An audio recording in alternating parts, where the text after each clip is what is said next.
Hey friend, Roger Christofferson here again with another first listen review. I almost didn't even say that right, but I am ready to babble about, I'm going to say the new, in quotes, Motorhead album called the Manticore Tapes. And the reason I'm doing it in quotes because this is like stuff that was recorded before they were even like working. Like this is like the first thing they ever did ever, coming together. And it's going to be one of these things. I've actually read a little bit about it before I got it, so I wasn't really sure what to expect. Some people are loving this and some people are hating it. Just got done listening to it and I understand why that's happening. It's rough, but it's still good. I was kind of late in the game to the Motorhead, scene, whatever. I knew the big songs, the ones that, especially Ace of Spades, of course. And there was one that they used to play on, it's called Much Music. A buddy of mine had a satellite dish, and we got Much Music. And they played some cool stuff on that one, a lot better than the stuff they were playing on MTV, at least at certain points anyway. And I remember they used to play The Chase is Better Than the Catch all the time. And I thought, that song's pretty cool. And the video was pretty cool. For, a teenage boy, that was a pretty cool video. And then, so I kind of like got into him a little bit there, but I actually met Lemmy just by chance. I was at a music convention out in Rochester, New York, long time ago, and we went out to watch a band that was doing a showcase, and we walked in the door, and Lemmy was like right there. And I think I've told this story before, but he's talking to a couple girls, and I'm like, I ain't gonna bother him or anything, so I just figured to walk up and just shake his hand, say hi, and he actually stopped talking to these girls to talk to me and a couple of the other guys in the band just to chill, and those girls didn't like that too much, but he didn't seem to care, so I thought, this is a pretty cool dude. And he just chatted with us for a little while and then said he was going to go check out some other bands and just moseyed on out, and that was just a cool little this thing that I just happened to meet him like by chance just for a few minutes, but he was sort of the coolest dude in the world. And I'm like, I should really listen to some more stuff because he's like a really cool dude and pretty much got everything they've ever released since then. So I saw this was coming out. Huge fan of Fast Eddie Clarke because I was listening to Fastway before I was listening to Motorhead, and I love his guitar playing. So I was like, all right. And I didn't put the two and two together because this is like way back. When I finally realized, that's Fast Eddie Clarke was in Motorhead, I had to go back and get everything. And I was like, yeah, that's the guitar playing I love. So the combination of stuff was actually, made me really appreciate Motorhead a lot more, I think, because of all that.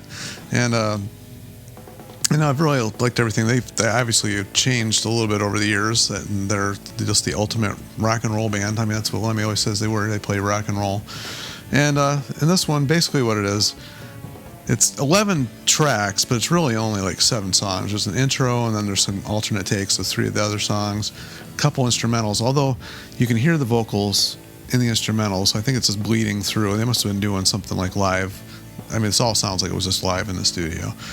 And the Manticore Studios was Emerson, Lake and Palmer Studios. That's where they record all their stuff. So it's kind of cool that they got to start their career, I guess, here.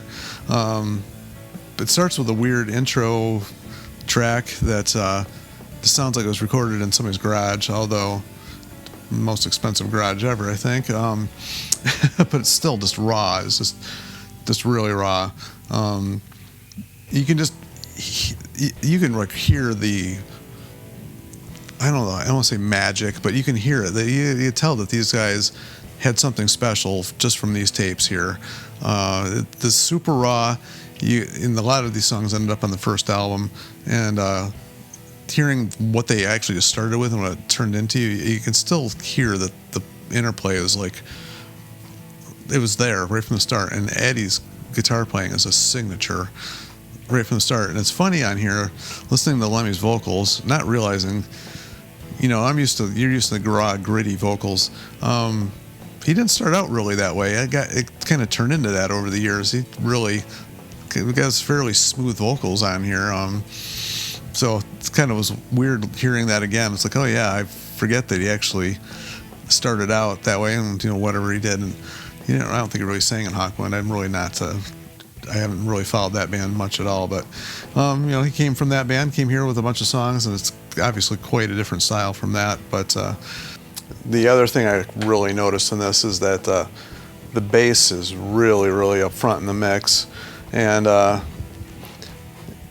even though Eddie's playing is like really cool on here, it's actually pulled down the mix quite a bit. It was the I know it's on here somewhere. The producer who actually started working on this one, who kind of unleashed these tapes here, and oh man, Cameron Webb here. Just had to find it real quick. Is one who actually, released this and stuff. It just seems like they could have mixed this a little better, so it wasn't all bass up front, and the guitars pulled back so far. And I mean, it is what it is, but it's funny that they call that Iron Horse and built slash Born to Lose as an instrumental, because like I said, you can hear the vocals in the background. It's really, can't really understand what he's saying, and even though if you know what the song is, you can figure it out. But if you never heard the song before, it's just, you hear this droning vocal in the background, so it's kind of strange. And like Keep Us on the Road is like just almost a mess, but it's like organized chaos, I get. But the mix of that one's still quite rough. The rest of them aren't quite as rough as that. They actually sound a little bit more put together than that. So I was kind of wondering if this is just stuff that he found. Obviously, it's probably not the master tapes. It's probably just like rough mixes or something they must have found. It doesn't really say much on here, what I have, but anyway, I'm trying to read and talk at the same time. It's really probably not the greatest thing in the world to do, but I just got done listening to this and I thought I'd get it out real quick. Maybe not the best plan in the world, but I'll just get to the point with this. If you're a Motorhead fan, you're gonna love this. It's cool. You get to hear what the band sounded like originally, what their first, spark, and roughness sound like, and knowing what they turned into. It's kind of cool listening to this. If you're not a Motorhead fan and you're looking to get something to break into with the band, this ain't it.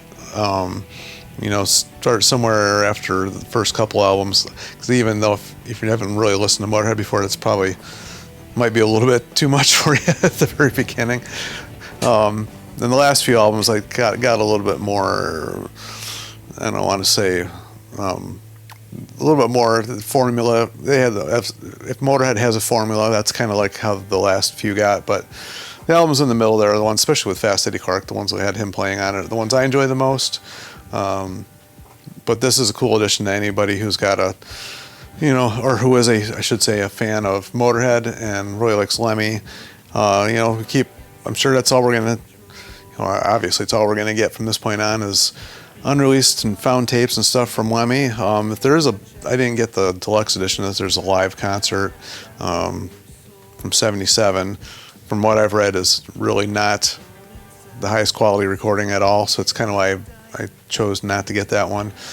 Excuse me. But if anybody out there, has gotten that one, feel free to share if it's worth it. Should I go back and get that version of it? Because I probably will. If somebody says it's worth getting, it's just kind of how I roll. I'm a little shocked at myself for not getting it, because I'm usually very completist. But I got this one. They had it in stock, and I had to wait for the other one. So anyway, I was a little bit impatient. That's why I went that route. But anyway, I'm going to cut it off there because I feel like I'm just babbling at this point. But it is what it is. There's really not much to say about this one. It's a rough, raw recording in the studio. When they first got together, it's, they're on fire. You can hear the magic. I said it. If anybody disagrees with me, feel free to say that too. It's just sharing opinions. That's all it is.